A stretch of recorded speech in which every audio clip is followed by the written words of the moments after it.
नमस्कार मित्रों, आज चिंतन में गुरु की राह पर चले। सरिता को सागर बनने के लिए एक लंबी यात्रा करनी पड़ती है।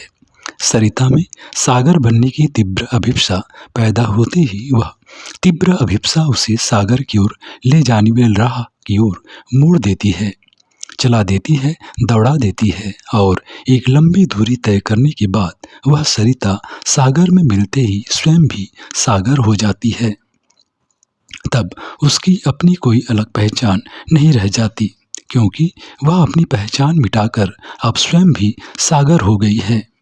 सागर से मिलने की तीव्र अभिप्सा और समर्पण ने ही सरिता को सागर बना दिया। वैसे ही जब साधक शिष्य अपने गुरु, अपने आराध्य के लिए अपनी सर्वस्व, अपना अस्तित्व, अपनी पहचान, अपनी इच्छाएं, अपनी मनोकामनाएं, अपनी लालसाएं आदि सबको मिटाकर अपने आराध्य, अपने गुरु के चरणों में संपूर्ण समर्पण कर देता है और गुरु की राह पर चल पड़ता है तथा गुरु सेवा में, गुरु कार्य में प्राणपण से जुट जाता है, भगवत स्मरण, सुमिरन, ध्यान में मग्न हो जाता है, तब वह भी साधारण से असाधारण हो जाता है, लघु से विभु हो जाता है। ब्रह्म की अनुभूति होते ही वह साधक, वह शिष्य, वह जीव भी ब्रह्मलीन हो जाता है, ब्रह्म रूप हो जाता है। जीव जब ब्रह्म के साथ ऐक्य हो जाता है तब वह जीव ब्रह्म ही हो जाता है। इस आनंदमयी स्थिति को प्राप्त करने हेतु साधक में, शिष्य में, भक्त में सर्वप्रथम अपनी आराध्य, अपने गुरु को पाने की तीव्र अभिप्सा होनी चाहिए। अपनी निजी मनोकामनाओं, लालसाओं, अभिलाषाओं, इच्छाओं को त्यजकर अपने गुरु, अपने आराध्य की इच्छा, लालसा, अभिलाषा को ही अपनी इच्छा, लालसा और अभिलाषा बना लेना चाहिए। अपनी निजी इच्छाएं, लालसाएं, अभिलाषाएं, मनोकामनाएं ही तो हमारे गुरु की राह पर, भगवान की राह पर चलने में सबसे बड़ी बाधाएं हैं। इन्हें त्यागना आवश्यक है।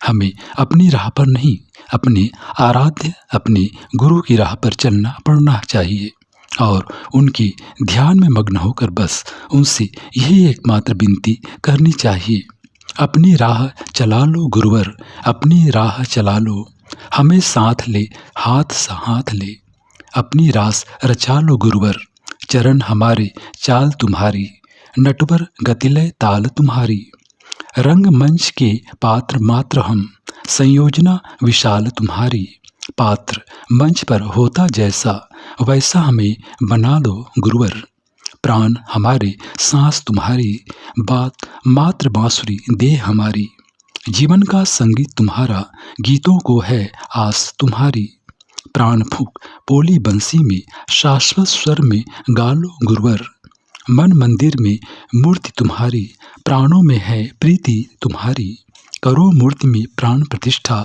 वैसी जैसी कीर्ति तुम्हारी, इस पत्थर जैसी काया में जीवन शक्ति जगा दो गुरुवर, मंदिर में क्यों रहे अंधेरा, आत्म ज्योति पर तम का घेरा, वह प्रकाश फैले अंतर में, रहे नहीं अज्ञान बसेरा, महायज्ञ के आयोजन में हम हो आहुति, तुम हो होता, जन मंगल के महायज्ञ में आहुति हमें बना दो गुरुवर, जीवन आहुति का यश ले ले, स्वस्थ सुगंधि सृष्टि में फैले, हम जब पावन यज्ञ रचाएं, फिर जन जन त्रिताप क्यों झेले।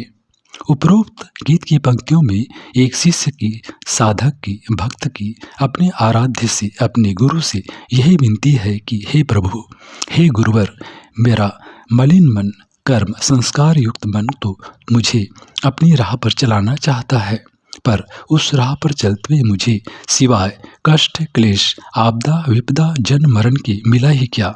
बस अब और नहीं, अब मैं अपनी राह पर नहीं, आपकी राह पर चलना चाहता हूँ, क्योंकि आपकी राह पर चलकर ही असंख्य साधकों, शिष्यों, भक्तों ने ब्रह्म सुख पाया है, ब्रह्म पद पाया है। मैं तो रंगमंच का एक पात्र मात्र हूँ।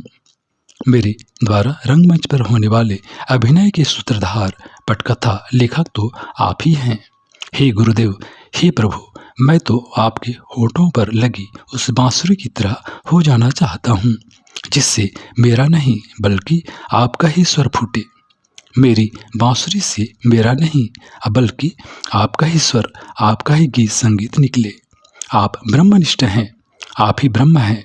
अस्तु आप हमारे हृदय में भी ब्रह्म की प्राण प्रतिष्ठा कर दें, जिससे हमारे हृदय में भी, हमारी आत्मा में भी ब्रह्म अभिव्यक्त हो सके और हम ब्रह्मानंदित हो सके, परमानंदित हो सके।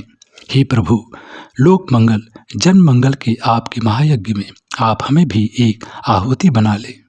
युग परिवर्तन सत्युग की वापसी हेतु चल रहे आपके अभियान यज्ञ में आप होता बनकर, याजक बनकर उस महायज्ञ में मुझे आहुति बनाकर अर्पित कर दें, जिससे न सिर्फ मेरे बल्कि जन जन के जीवन में और संपूर्ण सृष्टि में स्वर्गीय सुगंधि फैल सके और इस प्रकार हमारा मानव जीवन सफल हो सके। नरेंद्र एक साधारण सी जिंदगी जीते हुए ही इस संसार से चले जाते यदि वे गुरु की राह पर, भगवान की राह पर न चले होते। ध्रुव भी ध्रुव नहीं बन पाते यदि वे अपने गुरु देवर्षि नारद की राह पर, उनके द्वारा बताई गई भगवान की राह पर न चले होते। श्री अरविंद महानता के शिखर को छू सके क्योंकि वे भगवत इच्छा को धारण कर भगवान की राह पर चल सके।